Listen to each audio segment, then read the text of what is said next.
অন্তর্বর্তী সরকারের প্রধান উপদেষ্টা অধ্যাপক ডক্টর মোহাম্মদ ইউনূস মঙ্গলবার বিকেল ৫টায় জুলাই ঘোষণাপত্র পাঠ করবেন।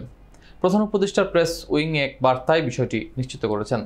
বার্তায় জানানো হয়, প্রধান উপদেষ্টা প্রফেসর মোহাম্মদ ইউনূস মঙ্গলবার বিকেল ৫টায় জাতীয় সংসদের দক্ষিণ প্লাজায় জুলাই ঘোষণাপত্র পাঠ করবেন।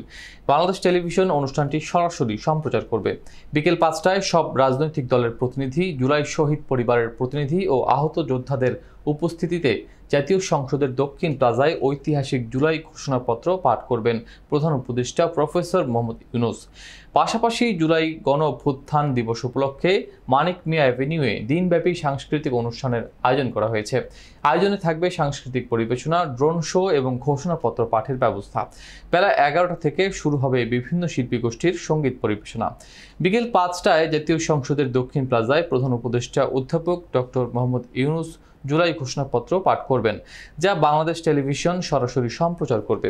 সন্ধ্যা ৭:৩০টায় থাকবে বিশেষ ড্রোন শো এবং রাত ৮টায় থাকবে ব্যান্ড দলের পরিবেশনা। এদিকে এই সময় জনসমাগমের কারণে জাতীয় সংসদ ভবন এলাকা ও মানিক মিয়া অ্যাভিনিউয়ে যান চলাচল বন্ধ থাকবে বলে জানিয়েছে ডিএমপি।